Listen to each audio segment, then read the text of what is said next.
Hello and welcome to Shop Talk with Dan the Man. If you're new here, welcome. If you're returning, thanks for coming back. Today's video, I just wanted to talk a little bit about the season and also upcoming projects that I might have in the new year. So, let's just get started about the holidays. So, a lot of times I get out in my shop and I start building things for Christmas, present under the tree, different things, ornaments, perhaps.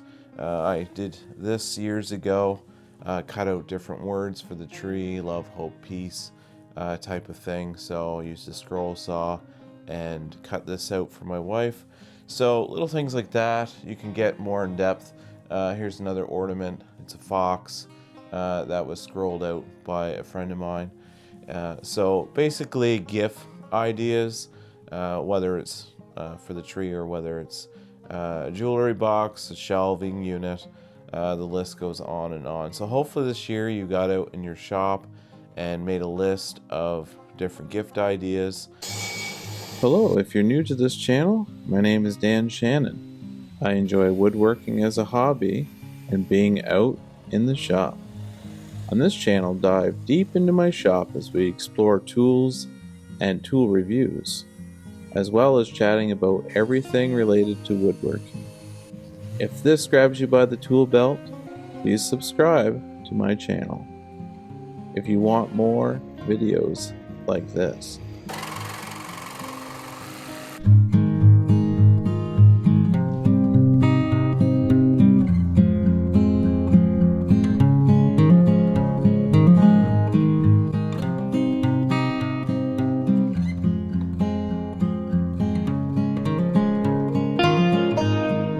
And if you didn't, maybe next year would be a good year to start that process.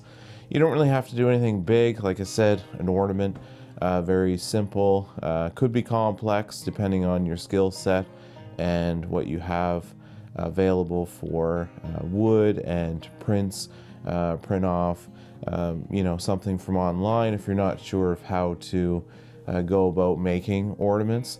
There's lots of patterns online. You can print those off, cut them out with scissors, and then trace them onto your wood. So, that's an option.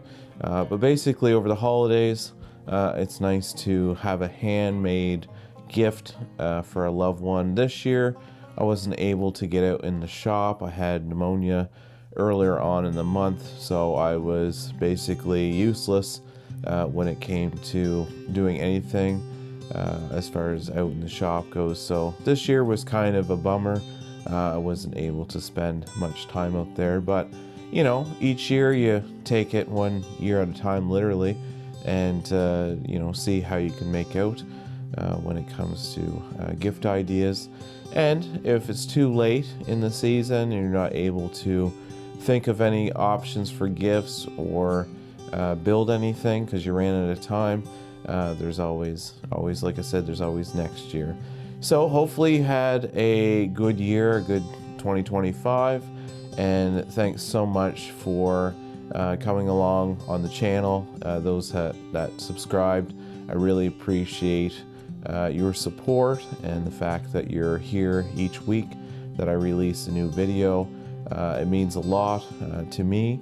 And I just appreciate the interaction, the comments, the overall back and forth. Some members have been on for a while and they're constantly checking in, so I really appreciate that. And hopefully in 2026, the next year, I can grow my channel and also grow my subscribers so that we can have more interaction and more conversations. There's a few projects that I would like to get into in 2026, but I don't know time-wise and also financially whether or not they'll work out. One of them is a kitchen reno.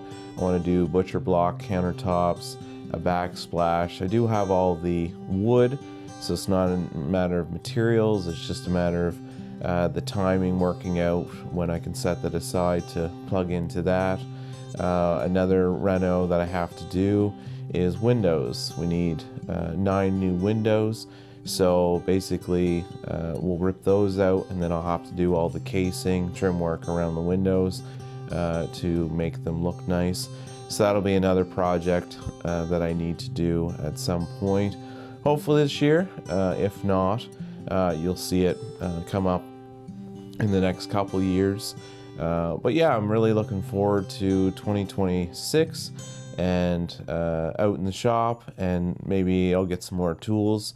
There's always a good chance over Christmas that I'll get a present under the tree that will be a new tool, and I'll be able to review that for you guys and bring that to you on my channel, so that you can have a better idea of the operating part of the tool, the features, and then the overall hands-on.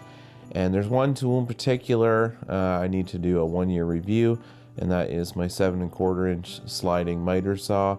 I've had it for almost a year now, so I'd like to do a follow-up on that to give you the pros and cons and kind of the whole bumper to bumper, so to speak, review after a year. So I don't want to make this video too long. I just wanted to encourage you to get out in your shop a little bit more. If you haven't in 2025, maybe that would be a good goal for 2026. And like I always say, it doesn't matter how big or how small your shop is. My shop isn't that big, but just to get out and enjoy working with wood. Sometimes I even go out there with a piece of paper or a notepad and a pen and go over some ideas, some brainstorm options. Because you're in the shop, you kind of get a feel for, the presence of the tools around you, and that might spark some creativity in your brain. And, it never hurts to get out there and put some music on. I love to listen to music, so I usually have my radio on. And, you'll be surprised the different things that will flow out of you once you're out in your shop. With a coffee or tea, depending on your preference, but just to get out. So once again, thanks for joining me in 2025. And don't forget the reason for the season, the greatest gift, which is Jesus coming to earth. Have yourself a great Christmas, and if you haven't already, please click the subscribe button down below. We'd love to have you on board for the rest of this year and into the future. All right, so have yourself a good Christmas and a happy New Year. I'll see you next year.